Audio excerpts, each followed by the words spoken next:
अस्सलाम वालेकुम जी, मैं हूं आपका होस्ट अहमद फरीद और आप देख रहे हैं पॉडकास्ट प्लैनेट। जब बात हो खुल के ज़िंदगी जीने की, जब बात हो अपने गमों को छुपाने की और जब बात की जाएगी मल्टी टैलेंटेड पर्सन की, तो मेरे और आपके ज़हन में सिर्फ एक ही नाम आता है। Ladies and gentleman, please welcome doctor Umar Adil साहब। अस्सलाम वालेकुम सर। वालेकुम अस्सलाम मेरी जान, बहुत मेहरबानी। This was a lovely introduction. कुछ चीज़ों से मैं मुत्तफिक हूँ मगर एक चीज़ से मैं मुत्तफिक नहीं हूँ और वो है अपने गमों को छुपाने की। सर, गमों को छुपाना कैसा? गम तो वो चीज़ है जो ज़िंदगी का बेहतरीन दर्स देता है। मैंने आपको जब भी देखा है टेलीविज़न पे या जब भी आपका प्रोग्राम देखा है, आपको मुस्कुराते हुए देखा है। मैंने कभी आपको गमगीन नहीं देखा, शिकायतें करते हुए नहीं देखा, प्रॉब्लम्स अपनी बताते हुए नहीं देखा। आप हमेशा पॉजिटिव हैं और पॉजिटिव लोगों में रहते हैं मेरे ख्याल में। नहीं सर, मेरी जान, उसमें बात सब ये है कि पॉजिटिव आप हों या ना हो, लोग पॉजिटिव हों या ना हो, एक ऐसा हथियार है जो ज़िंदगी को बिल्कुल गुलजार बना देता है, वो है तशक्कुर, ग्रेटिट्यूड। सर, ग्रेटिट्यूड अपने अंदर पैदा करना चाहिए। हम ये वस्फ अपने अंदर पैदा नहीं करते। बाहर दौड़। I will wait for your first question so that we can start the podcast. बिल्कुल। डॉक्टर साहब, आप ऑर्थोपेडिक सर्जन भी हैं, आप पोइट भी हैं और अगर कहा जाए बर्रस्कीर पाको हिंद के सिनेमा के विकीपीडिया भी हैं तो ये कम ना होगा। तो डॉक्टर उमर आदिल आज इस मकाम पर है। इस मकाम पर ज़िंदगी ने कितनी मुश्किलात से लड़कर आप यहाँ तक पहुँचे? अच्छा सर, बेइंतहा आसानी से मैं पहुँचा हूँ इसलिए कि वो तमाम लोग जो मेरी ज़िंदगी को मुश्किल बनाना चाहते हैं वो मेरे लिए मुश्किल नहीं है। It is very easy to handle them. मैं आपको अहमद साहब एक बात बताऊँ, हमारा मुआशरा हमें सिर्फ एक पर्टिकुलर नीश में, एक ग्रूव में रहने की इजाज़त देता है। हम उससे ज़रा सा विगल करके कहीं और जाएँ तो ऐसी सी बातें सुनने को मिलती। मसलन मैं आपको बताऊँ, मैं एक डॉक्टर बना, मैं बहुत स्पेशलाइज किया, सुपर स्पेशलाइज किया, एक प्रोफेसर ऑफ ऑर्थोपेडिक सर्जरी हूँ। अब ये करते हुए जब मैं कोई और चीज़ कहता हूँ, फॉर एग्जाम्पल अगर मैं बड़े सगीर के सिनेमा के बारे में उसके बारे में एक बात करता हूँ जो मैं बड़ी सोच समझ के और पढ़ लिखने के बाद करता हूँ, तो यकीन कीजिए जो मेरे कॉलीग्स हैं डॉक्टर्स ने ज़िंदगी में सिवाय अपनी उस चवल डॉक्टरी को और कुछ नहीं किया, उनकी बातें ऐसी होती हैं लगता है उमर ने प्रैक्टिस छड़ देती है। नहीं यार, कदों नहीं छड़ देती हुई है, वो तो इंसान पता है मरासियाँ नाल बंद है।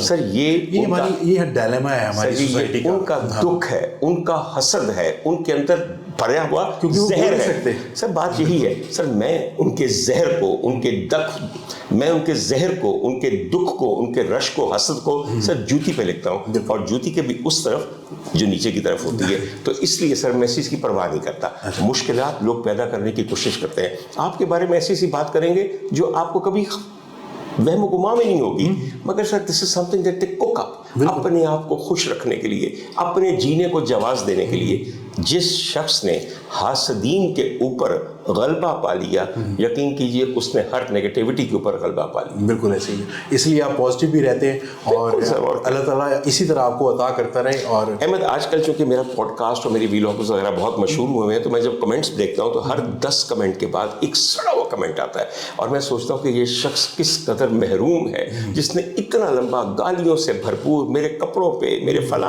फलां पे इतनी तफसील के साथ, तो खुदा की कसम वो भी मुझे नहीं देखते जो मुझसे मोहब्बत करने का दावा करते हैं। सर यहाँ पे टाइम बहुत है ना लोगों के पास, यहाँ पे सिर्फ तनकीद करने के लिए बहुत खुला टाइम है sir ji. People don't have a life, yes, and people only have misgivings about themselves. एक आपको बात बताऊं, वो शख्स जो आपका सबसे बड़ा नाकिद होता है, दरअसल वो आप बनना चाहता है और क्योंकि आप बन नहीं सकता इसलिए वो आपकी इस तरह निकालता है। डॉक्टर साहब के कुर्ते बड़े रंगीन हैं, डॉक्टर साहब ने फलानी बैंगल। मेरा अगला क्वेश्चन भी यही था सर। बिल्कुल सर, बात सुनिए। अच्छा हाँ, इसके क्वेश्चन को अब ले लेते हैं हम लोग। क्वेश्चन ये था कि मैंने आपको जब भी टेलीविजन पे देखा है, माशाल्लाह आप खुश शक्ल के साथ खुश लिबास भी होते हैं। अच्छा सर, तो आपकी जिंदगी भी इतनी रंगीन, इससे भी ज़्यादा सर टेलीविजन के कुछ तकाजे हैं। मैं आपको बताऊं, टेलीविजन के तकाजे ये हैं, चूंकि रंगीन टीवी है तो we have to wear something जो कि डिस्टिंक्टली अलहदा नजर आए। मैं अक्सर होस्टिंग करता हूँ तो तमाम लोग जो कि मटियाले रंग पहने हुए, सलेटी सफ़ेद इस तरह के, तो the host has to shine out, वरना होस्ट प्रोमिनेंट ना हो। एक बात।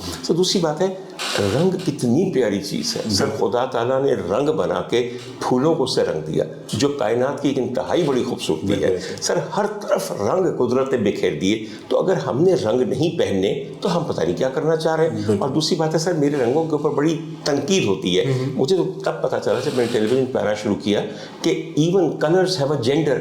ये मर्दाना रंग है, ये जनाना रंग है। ये हमारी सोसाइटी में है। अगर आप बाहर जाएं अपनी सोसाइटी से, पड़ोसी मुल्क में ही देख लें सर, वहाँ पर तो हर कोई हमारी सोसाइटी में भी नहीं है। ये फिर वही जलने वालों की बदरंगी और बेरंगी है। सर अगर आप पंजाब के रंग देखें तो पंजाब के जो खेतों खलियानों में मर्द औरतें दोनों हैं सर, कभी आप उनके रंग देखिए। आप सिंध में जाइए, ओए होए ऐसे रंग हैं। आप बलूचिस्तान में जाइए, हर चीज़ के रंग अंदाज मुख्तलिफ हैं। सर ये कहाँ लिखा है कि ये रंग मर्द पहनेंगे, ये रंग औरतें पहनेंगी? हम थोड़े कॉन्शियस हो जाते हैं, इसमें डिफरेंस हम कर नहीं सकते कि कौन सा पहनना चाहिए कौन सा नहीं।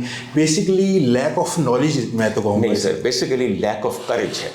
अगर आपके अंदर जरूरत नहीं है एक तेज रंग पहनने की, तो जब कोई और तेज रंग पहनेगा तो आपको तो आग लग जाएगी। बिल्कुल ऐसे कि मुझ में अभी तक जरूरत पैदा नहीं हो सकी ये रंग पहनने की, देखो इस आदमी ने पहन लिया है। और चूंकि अच्छा लग रहा है तो अब जब तक मैं इस पर घटिया कमेंट लिख के अपने माँ बाप की दी हुई तरबियत के ऊपर गाली नहीं लगवा दूंगा, तब तक मुझे चैन नहीं आएगा। मैं नाकदीन को हमेशा कहता हूँ, जो आप कमेंट लिखते हैं वो दरअसल बताता है कि आप किस घर की पैदावार है, परवरिश और तरबियत कैसी है, और आप खुद कितने बड़े लूजर और सकर हैं। सारी बात ये है सर।